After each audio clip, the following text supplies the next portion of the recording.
নির্জন পাহাড়ি এলাকায় একটি পুরনো ব্রিটিশ আমলের বাংলো বাড়ি। কয়েকদিনের ছুটি কাটাতে বেরিয়েছে এক দম্পতি, পায়েল ও অনির্বাণ। বছর 29-এর অনির্বাণ পেশায় সফটওয়্যার ইঞ্জিনিয়ার, প্র্যাকটিক্যাল এবং সাহসী বটে। অনির্বাণের স্ত্রী 25-এর পায়েল একটু দ্রুত ও সেন্সিটিভ। এই বাংলোটি তাদের ছুটির শেষ গন্তব্যস্থল। চারপাশে ঘন জঙ্গল, কুয়াশায় ঢাকা পাহাড়। দিনের বেলাতেও সেখানে সূর্যের আলো পুরোপুরি পৌঁছয় না। স্থানীয় লোকেরা এই বাংলোকে ডাকে অভিশপ্ত বাংলো। কিন্তু আধুনিক শিক্ষিত অনির্বাণ এসব বিশ্বাস করে না। বাংলোর সামনে তাদের জিপ দাঁড়িয়েছিল। ভেতর থেকে কেয়ারটেকার এসে অভ্যর্থনা জানায়। আসুন আসুন স্যার, ম্যাডাম, সব ব্যবস্থা করা আছে। আপনারা বিশ্রাম নিন, তারপর চারপাশটা ঘুরে দেখুন, খুব ভালো লাগবে। তবে বাবু, আপনাকে একটা কথা বলি, রাত 12টার পরে যদি কেউ দরজায় কড়া নাড়ে কিংবা আপনার নাম ধরে ডাকে, কোনো অবস্থাতেই দরজা খুলবে। আচ্ছা কাকু, এখন এইসব ভূতের গল্পে মানুষ বিশ্বাস করে? আমি গল্প বলছি না বাবু, আমি সাবধান করছি। সারাদিন বেরিয়ে তারা ডিনার সেরে ঘুমোতে যায়। রাত বাড়তে থাকে, বাইরে শুরু হয় প্রবল ঝড় বৃষ্টি।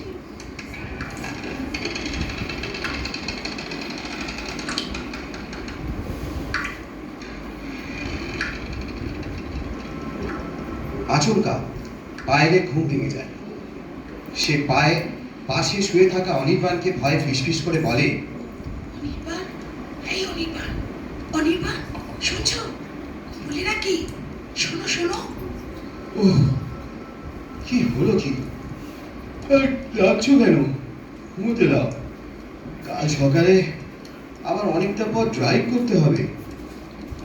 না মানে, জানার বাইরে এটা এটা অদ্ভুত শব্দ হচ্ছে।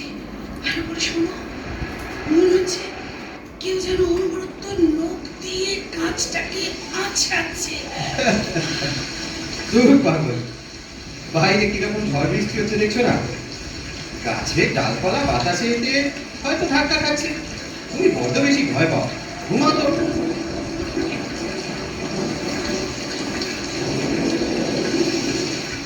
ও বাবা গো, দেখছো, তোমাকে কখন থেকে আমি বললাম যদি সব বন্ধ থাকে তাহলে ঘরের ভেতরের ফুলদানিটা এভাবে পড়ে গেল কেন বলো তো, বলো। আচ্ছা আচ্ছা আচ্ছা, দাঁড়াও দাঁড়াও দাঁড়াও, আগে লাইটটা জ্বালিয়ে দেখি। এই এক প্রবলেম, নির্ঘাত পাওয়ার কাট হয়েছে। পাহাড়ি এলাকায় এই এক সমস্যা, একটু ঝড় বৃষ্টি হলেই লোডশেডিং। দাঁড়াও, মোবাইলের ফ্ল্যাশ লাইটটা অন করি।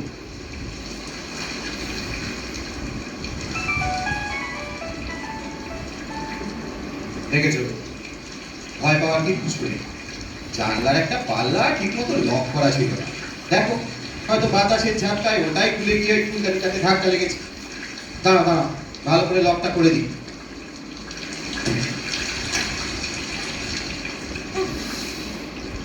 আমার কিন্তু প্রথম থেকেই বাড়িটা যেন কেমন কেমন লাগছে, একদম ভালো ঠেকছে না। কেমন যেন একটা ভারী ভারী ভাব। সবসময় যেন মনে হচ্ছে কেউ আমাদের উপর নজর রাখছে, দম বন্ধ করা একটা অবস্থা। শোনো শোনো শোনো ভাই, তুমি তুমি না শান্ত হও, শান্ত হও। তুমি ক্লান্ত। দেখো, ইন্টারনেটে এই বাংলোটার এত ভালো রিভিউ দেখেই তো আমি বুকিং করলাম। আর তো মাত্র একটা রাত, কাল সকালেই তো আমরা কলকাতা ফিরে যাচ্ছি। এই বাকি রাতটুকু না হয় একটু ঘুমিয়ে নাও।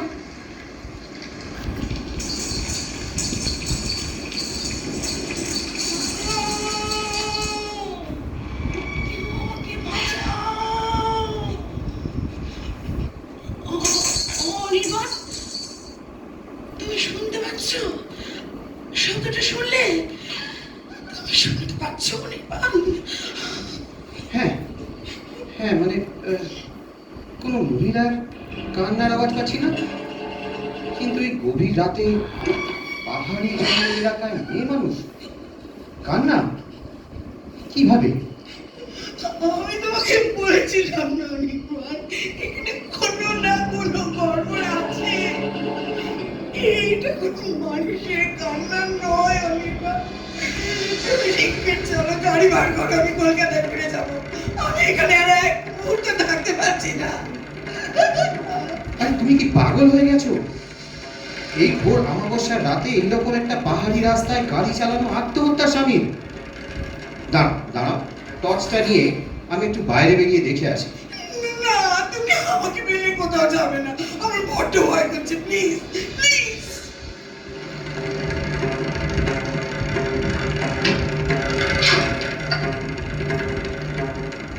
অনির্বাণ, দরজাটা খোলো, আমি বড্ড ভিজে গেছি, আমাকে ভেতরে আসতে দাও।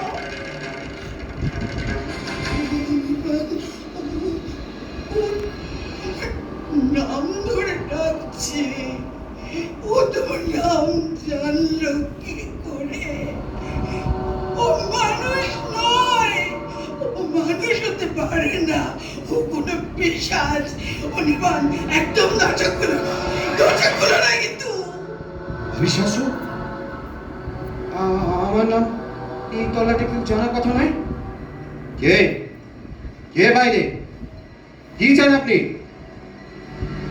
আমি পায়ের, আমি তো বড়ই দাঁড়িয়ে আছি, তাহলে তুমি ঘরের মধ্যে কার সাথে কথা বলছো?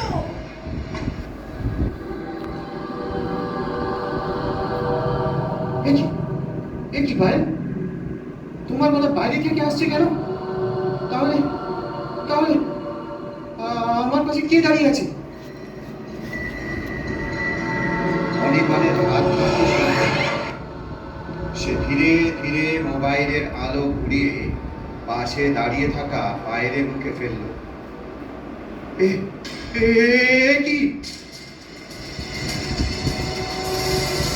পায়ের মুখ ধীরে ধীরে বদলে যাচ্ছে, চোখ দুটি সম্পূর্ণ কালো, ওর ছিঁড়ে অস্বাভাবিক লম্বা হাসি।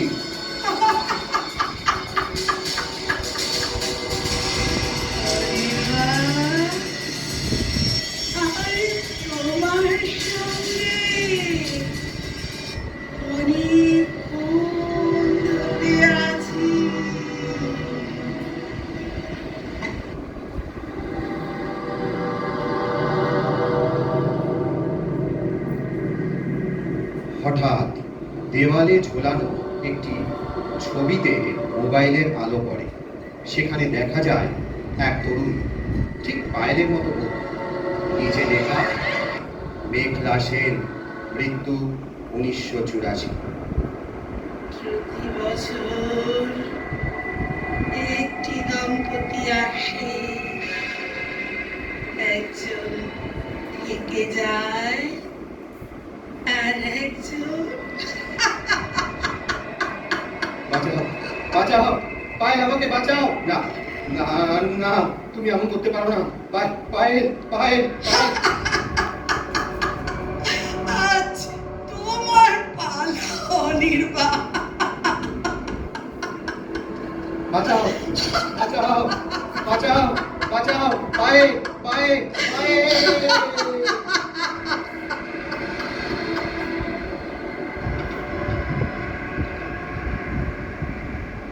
পরদিন সকালে কেয়ারটেকার এসে পায়েলকে অচৈতন্য অবস্থায় উদ্ধার করল এবং দরজা তুলে দেখল ঘরে সব কিছু আগের মতোই আছে, শুধু অনির্বাণ ছিল কোথাও নেই। পুলিশ এলো, তল্লাশিও হলো, জঙ্গল খোঁজা হলো, কিন্তু তার কোনো সন্ধান পাওয়া গেল না। শুধু মেঝেতে পড়েছিল একটি মোবাইল ফোন। তার শেষ ভিডিও রেকর্ডিংয়ে দেখা গেল অনির্বাণ একা দাঁড়িয়ে চিৎকার করছে, কিন্তু ভিডিওতে তার সামনে কেউ নেই।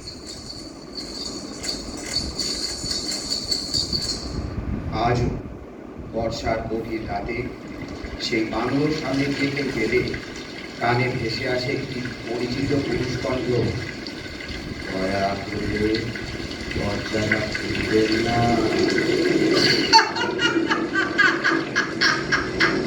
ঠিক এইরকম এক হাসি আর ঝড়ের অন্ধকারে দুটি জ্বলন্ত চোখ